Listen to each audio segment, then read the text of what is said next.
अब तो अरे क्या सारा दिन ये सड़ा सा पैजामा पहनकर घुमा करती है।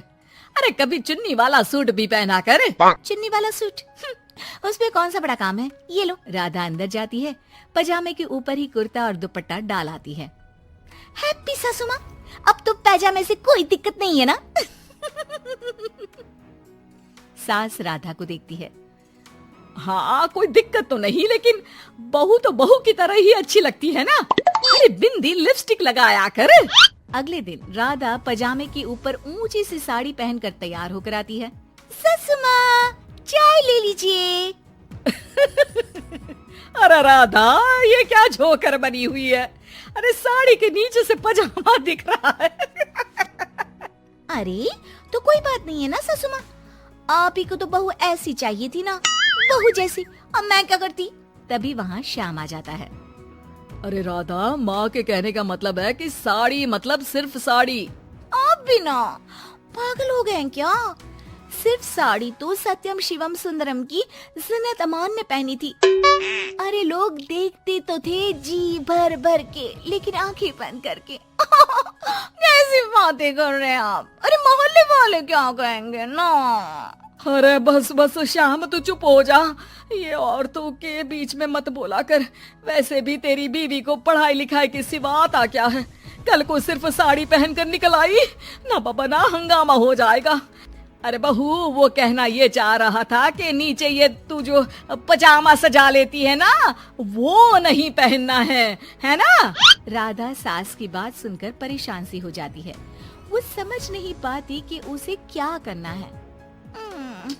मैं कैसे इन लोगों को समझाऊं कि मैंने बचपन से ही सिर्फ पैजामे ही पहने। मेरी शादी के दिन भी लहंगे के नीचे पजामा ही तो था। अरे किसी को पजामे से क्या दिक्कत हो सकती है? क्या करूं मैं? राधा रोने लगती है, जिसे उसका पति देख लेता है। अरे अरे मेरी प्यारी राधा, रो क्यों रही हो? अच्छा चलो, शाम को तुम्हें घुमाने लेकर चलता हूँ। और इतना ही नहीं, मैं तुम्हें शॉपिंग भी करवाऊंगा। राधा ये सुनकर खुश हो जाती है। ओह, आइसक्रीम के साथ शॉपिंग! वाह, मैं भी लिस्ट बना लेती हूँ कि क्या क्या लेना है मुझे। बस फिर क्या था, राधा बैठ जाती है लिस्ट बनाने। माँ देख, तेरी सारी समस्या का मैंने समाधान कर दिया। अरे ऐसा क्या? अरे मैंने सोचा कि ये कपड़ा सड़क पर गिरा था, किसी ने सुखाने डाला होगा। अब ना ये पेटीकोट जैसा था, ना ही पतलून जैसा। तभी मैं समझ गई ये राधा बहू का पजामा होगा। तो पहनती है ना ये।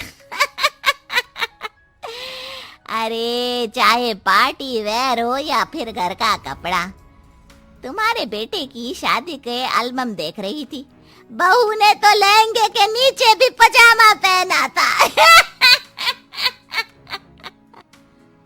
ठीक है चाची, दे दिया ना पजामा। अब पजामा पुराण मत सुनाओ, चली जाओ। चाचा जी के खांसने की आवाज आ रही है, जाकर पानी दे आओ उन्हें। अरे हाँ हाँ, जोरू का गुलाम जा रही हूँ मैं। चाची के जाने के बाद अरे अड़ोस पड़ोस वालों को बोलकर क्या फायदा होगा बेटा?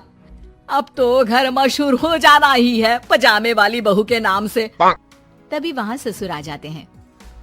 अरे वो पीछे वाले घर के शर्मा जी ने तो घर के पोस्टल एड्रेस में यही लिखना शुरू कर दिया है, पजामे वाली बहू के घर के पीछे गली नंबर 7। अरे बस बस, आ गए तुम। दुकान आज जल्दी बंद कर दी। अरे क्या करूं, ये टाइट पैंट पहनकर बैठा नहीं जाता दुकान में। ज्यादा देर हुई तो थोड़ी देर पीठ सीधी करने घर चला आया।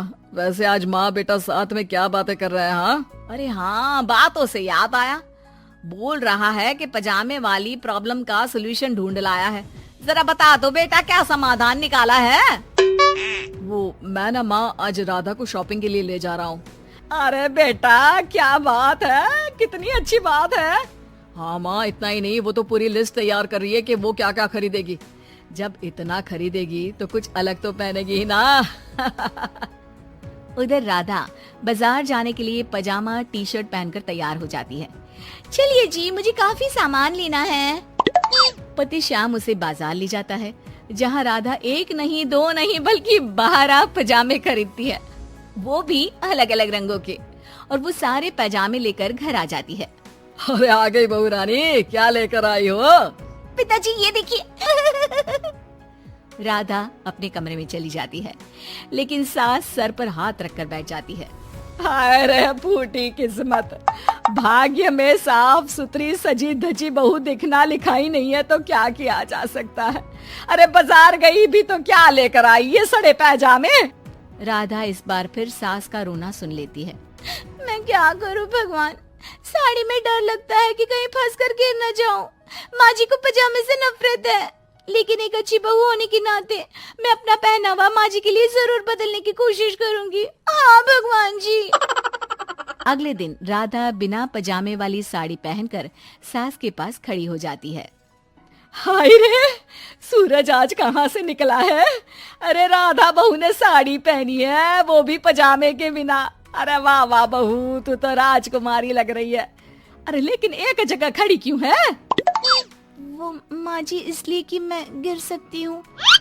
अरे हाँ जी, हमने तो 4 तल्ले के मकान को एक कर रखा था, ऊपर नीचे सारा घर संभाला था, वो भी साड़ी में। अरे कैसे गिरेगी तू, मैं भी तो देखती हूँ। जा छत से कपड़े लेकर आ। नाना माँ जी मुझसे नहीं होगा, मैं गिर जाऊंगी साड़ी में फंसकर। लेकिन सास नहीं मानती और राधा को साड़ी पहनकर छत पर जाना पड़ता है। लेकिन जैसे ही वो सारे सूखे कपड़े लेकर उतर रही होती है तो सीढ़ियों से गिर जाती है। फिर क्या? ओह, इनको काफी गहरी चोट आई है। लगता नहीं कि नहीं डॉक्टर साहब, ऐसा मत बोलिए। अरे सारी गलती मेरी है डॉक्टर साहब, मेरी बहू को बचा लीजिए। अरे हाँ, वो बच जाएंगे, लेकिन चोट भरने में देर लगेगी। धीरे धीरे राधा ठीक हो जाती है और एक दिन जब पहली बार वो ठीक होकर कमरे से बाहर निकलती है तो देखती है कि सास ससुर पति सब पैजामे पहनकर खड़े होते हैं। देखा बहू, कैसा लग रहा है ये पैजामा? वैसे बहू सही में ये बड़ा कंफर्टेबल है। हाँ, अरे अब तो इसे पहनकर मैं इतने आराम से दुकान में बैठता हूँ कि कितने ही ग्राहक क्यों ना आ जाए, फटाफट काम होता है। मुझे माफ कर दीजिए माँ जी, मैं साड़ी पहनने की पूरी कोशिश करूंगी। अरे नहीं बहू, मुझे माफ कर दे। तूने घर के लिए मेरे लिए बहुत त्याग किया। बेटा इंसान पहनावे से नहीं बल्कि अपने कुशल व्यवहार से सबका प्यार पाता है। हमें तो अब बस पजामे वाली ही बहू चाहिए।